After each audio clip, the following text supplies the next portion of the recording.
लोग स्क्रीन पर एक शब्द देख रहे होंगे, अनएम्प्लॉयड, बेरोजगार। आज हम लोग इसी शब्द पर चर्चा करेंगे कि आखिर बेरोजगारी होती क्या है और कौन से लोग बेरोजगार होते हैं। यह एक ऐसा शब्द होता है जिससे हम सभी लोग प्रत्यक्ष या परोक्ष रूप से जुड़े हुए होते हैं। चाहे हमारी स्वयं की बात हो, चाहे हमारे रिलेटिव्स हों, चाहे हमारे पड़ोसी हों, चाहे हमारे दोस्त हों, कोई ना कोई व्यक्ति जरूर ऐसा होगा जो इस शब्द से जुड़ा होगा या इस दंश को झेल रहा होगा। अभी ज़्यादा दिन नहीं हुए हैं जब हम लोग न्यूज़पेपर्स में, न्यूज़ चैनल में और डिफरेंट टाइप की मैगजीन्स में ये सुनने को और पढ़ने को देखते थे कि भारत में बेरोज़गारी की स्थिति बहुत ख़राब होती चली जा रही है और पिछले 45 वर्षों में सबसे बुरी स्थिति है। इस टाइप के डेटा को सामान्यतः डिफरेंट टाइप के ऑर्गेनाइजेशंस जारी करते हैं। वर्ल्ड लेवल पे अगर देखा जाए तो वर्ल्ड बैंक हो गया, IMF हो गया, वर्ल्ड इकोनॉमिक फोरम हो गई और एशियन डेवलपमेंट बैंक हो गए इत्यादि इस टाइप के संस्थान डेटा को जारी करते हैं कि कैसे बेरोजगारी की स्थिति विभिन्न वर्गों के बीच में, विभिन्न देशों में और विभिन्न रीजन्स में कैसे बढ़ती चली जा रही है। भारत में इस स्थिति को एनएसओ ने बताया कि भारत में बेरोजगारी की स्थिति बहुत अलार्मिंग कंडीशन पर आ गई है। हम सभी लोग बेरोजगारी के बारे में बात कर रहे हैं, लेकिन सबसे पहले हमें समझना होगा कि आखिर बेरोजगारी होती क्या है, इसकी परिभाषा हम क्या कह सकते हैं। अगर सीधे और सरल शब्दों में देखा जाए तो कोई भी ऐसा व्यक्ति जिसकी उम्र 15 वर्ष से 59 वर्ष के बीच में हो, वह व्यक्ति काम भी करना चाहता हो परंतु उसको काम नहीं मिल पा रहा हो, ऐसी की स्थिति को हम लोग बेरोजगारी कहेंगे और ऐसे व्यक्ति को हम लोग बेरोजगार कहेंगे। बेरोजगारी एक ऐसी समस्या है जिसको समाज भी सही तरीके से एक्सेप्ट नहीं कर पाता है। एक बेरोजगार व्यक्ति को कोई अपने पास बैठाना पसंद नहीं करता है और बेरोजगार व्यक्ति की शादी में तरह तरह की समस्याएं आती हैं। उसके जीवन यापन के लिए बहुत सारी समस्याएं उत्पन्न हो जाती हैं। बेरोजगारी केवल एक बेरोजगारी ना होकर के बहुत सारी समस्याओं की जन्मदाता बन जाती है, बहुत सारी समस्याओं का कारक बन जाती है। व्यक्ति के अंदर कुंठा जन्म लेने लगती है। आप सुनते होंगे कि सामान्यतः ऐसा होता होगा कि हमारे रिश्तेदार ऐसे समय पर पूछते हैं कि बेटा अभी क्या कर रहे हो और अभी तक तैयारी कर रहे हो क्या, अभी नौकरी नहीं लगी है। एक बेरोजगार व्यक्ति ऐसा होता है जिसको सफलता नहीं मिलती है, जिसको रोजगार नहीं मिलता है, वह अपने रिलेटिव्स के यहाँ जाना छोड़ देता है, शादियों में जाना छोड़ देता है, फंक्शंस में नहीं जाता है। वह एक तरह से कुंठा का शिकार हो जाता है और उसकी स्थितियाँ और बद से बदतर होती चली जाती हैं, वो समाज से कट जाता है।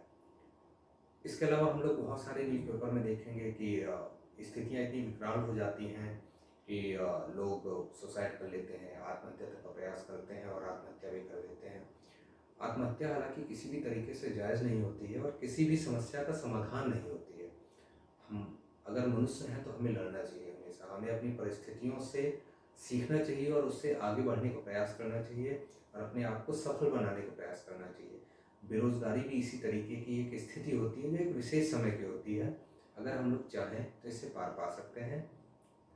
अब अगर हम लोग ये देखें कि बेरोजगारी आखिर बढ़ क्यों रही है, भारत में बेरोजगारी एक विकराल स्वरूप में कैसे आ गई है, तो इसके बहुत सारे कारण हमें समझ में आ जाएंगे। सबसे पहला कारण तो हो सकता है भारत की जनसंख्या। हम सभी लोगों को पता है कि भारत विश्व में दूसरे नंबर का सबसे ज़्यादा जनसंख्या वाला देश है। अगर कागज़ पर देखा जाए तो भारत की जनसंख्या 1 अरब 21 करोड़ होगी, लेकिन अगर वास्तविकता में देखा जाए तो भारत की जनसंख्या 1 अरब 30 करोड़ के ऊपर है। और यहाँ तक कुछ डेटा तो ऐसा भी कह रहे हैं, कुछ संस्थान ऐसे भी कह रहे हैं जो बता रहे हैं कि अगर इस बार की सेंसस होगी तो भारत शायद विश्व में पहले नंबर पर पहुँच जाएगा जनसंख्या में। एक ऐसा देश जिसके पास इतनी बड़ी जनसंख्या हो, उसमें हर एक व्यक्ति को रोजगार मुहैया कराना अपने आप में एक बहुत बड़ी चीज़ है। इवन यहाँ तक कहा जा सकता है कि आजकल के समय में भगवान को ढूंढना बहुत आसान है नौकरी ढूंढने के कंपैरिजन में। पहली समस्या तो हो गई जनसंख्या।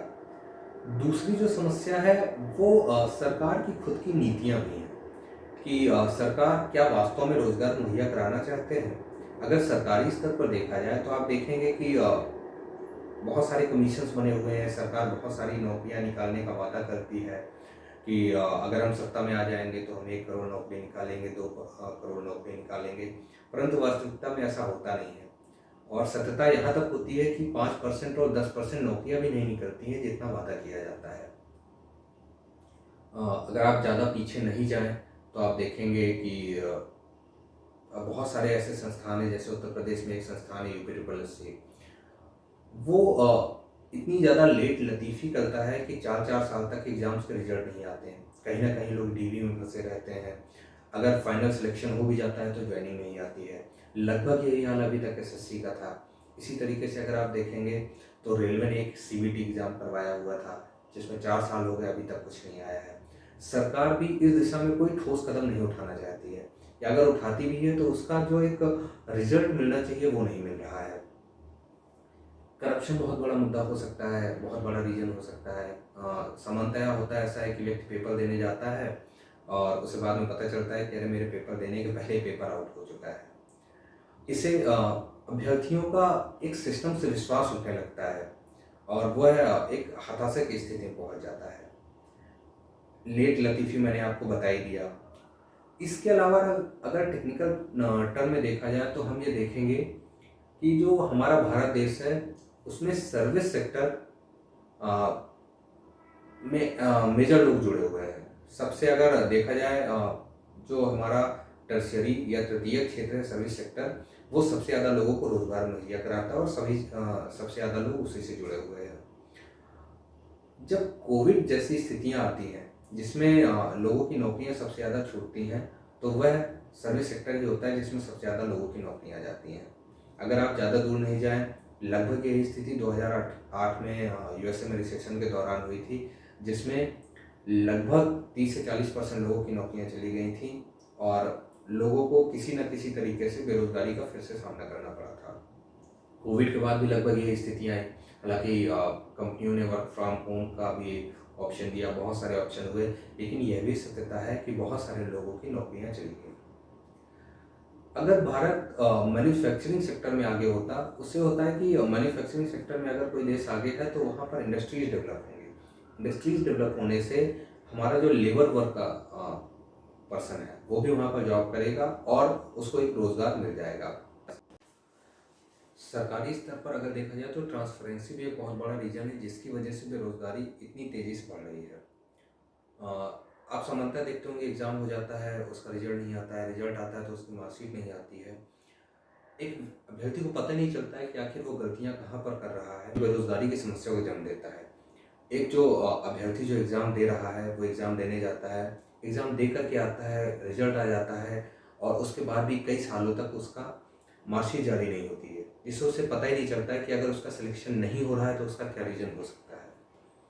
अभी तक तो हम लोग केवल समस्याओं पर बात कर रहे थे, लेकिन हमें यह भी देखना होगा कि अगर समस्या है तो उसका कहीं ना कहीं समाधान होगा। इस दिशा में मेरा परसेप्शन यह है कि अगर हमें बेरोजगारी की समस्या से निदान पाना है तो हमको अपने कुछ कदम उठाने होंगे, कुछ कदम बढ़ाने होंगे। इसमें क्या क्या किया जा सकता है, तो मेरा मानना यह है कि सबसे पहले तो हमें अपना माइंड सेटअप जो है वो चेंज करना होगा। हमें ये देखना होगा कि कहाँ पर हम लोग गलतियाँ कर रहे हैं, किसकी वजह से हमें सरकारी स्तर पर नौकरियाँ नहीं मिल पा रही हैं। कहीं ना कहीं गलतियाँ हो रही हैं जिसकी वजह से समस्या हो रही है। अगर वो हमारी गलतियाँ हैं तो उसमें सुधार किया जा सकता है। उसके अलावा जैसे मैंने माइंड सेटअप की बात की, तो माइंड सेटअप केवल इस चीज़ पे नहीं करना है कि हमारी गलतियां कहाँ हो रही, हमें ये भी तय करना है कि किस उम्र तक हमको सरकारी नौकरी की तैयारी करनी है। मेरा मानना यह है कि आपको एक एग्जिट पॉइंट सेट कर लेना चाहिए कि अगर यहाँ तक मेरा नहीं होता है तो उसके बाद मैं दूसरे ऑप्शन की तरफ चला जाऊँगा। और जीवन में बहुत सारे ऑप्शंस होते हैं सरकारी नौकरी के सिवा भी। इसके अलावा हमें ये चीज़ सोचनी होगी और समाज को भी ये बात सोचनी पड़ेगी और इस दिशा में काम करना पड़ेगा। जो हम लोग का माइंड सेटअप ये है कि हम लोग सरकारी नौकरी को ही केवल रोजगार मान के चलते हैं। हमें इस माइंड सेटअप को चेंज करना होगा। केवल सरकारी नौकरी ही रोजगार नहीं होती है। इसके अलावा प्राइवेट सेक्टर में बहुत अच्छी जॉब निकलती हैं जहाँ पर व्यक्ति बहुत अच्छी तरीके से अपना जीवन यापन कर सकता है और बहुत ग्रोथ के भी उसमें पोटेंशियल होते हैं, ग्रोथ के बहुत सारे चांस होते हैं। इसके अलावा व्यक्ति बिजनेस सेक्टर में जा सकता है, वो छोटा मोटा व्यवसाय चालू कर सकता है, अपना स्टार्टअप चालू कर सकता है। मैं आपको एक इंटरेस्टिंग फैक्ट बताता हूँ। अगर आप वर्ल्ड लेवल में जा करके टॉप 500 रिचेस्ट पर्सन की लिस्ट निकालेंगे, उसमें आपको एक भी व्यक्ति सर्विस क्लास नहीं मिलेगा। आपको सभी व्यक्ति बिजनेस प्रोफाइल के मिलेंगे, चाहे वो एलन मस्क हो, चाहे वो जेफ बेजोस हों, चाहे भारत से गौतम अडानी हो, बिल गेट्स हो, इत्यादि बहुत सारे लोग ऐसे हैं। जो टॉप 500 लोग होंगे वो केवल बिजनेस सेक्टर से होंगे, कोई भी व्यक्ति उसमें ऐसा नहीं होगा जो कि सर्विस क्लास का होगा। तो आप इसी से महत्ता समझ सकते हैं कि अगर कायदे से स्टार्टअप चालू किया जाए, कायदे से हम अपने बिजनेस को बढ़ाएं, तो हम लोग बहुत आगे बढ़ सकते हैं। एक हमें और ये चीज़ सोचनी पड़ेगी कि पढ़ाई का ध्येय केवल और केवल नौकरी नहीं होती है। नौकरी के अलावा भी बहुत सारे ऑप्शन होते हैं। आप बहुत सारे ऑप्शन क्रिएट कर सकते हैं, बहुत सारे रास्ते होते हैं जिसमें आप जा सकते हैं। आप पत्रकारिता में जा सकते हैं, आप छोटे मोटे स्टार्टअप चालू कर सकते हैं। भारत में आप देखिए MBA चाय वाले जो प्रफुल्ल जी हैं, उन्होंने भी बहुत अच्छे स्टार्टअप चालू किया। इसी तरीके से आप सचिन वंश का भी नाम सुनेंगे, जो फ्लिपकार्ट से जुड़े हुए हैं। ये लोग आगे बढ़ते चले जा रहे हैं। और अंत में मैं अपनी बात को समअप करते हुए ये कहना चाहता हूँ कि अगर आप लोग तैयारी कर रहे हैं, चाहे वो सरकारी नौकरी के लिए हो, चाहे वो प्राइवेट नौकरी के लिए हो, आप अपना संपूर्ण उसमें दीजिए, आप अपना 100% दीजिए और आपको सफलता जरूर मिलेगी।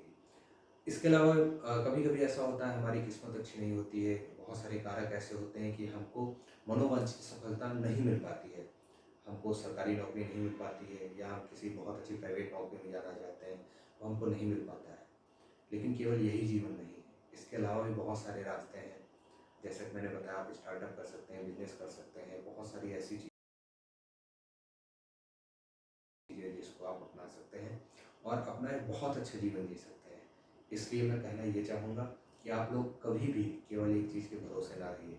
जीवन बहुत बड़ा है, बहुत सारे माध्यम हैं। खुश रहिए, स्वस्थ रहिए, समाज को अच्छा रखिए और खुद सही रहिए। धन्यवाद।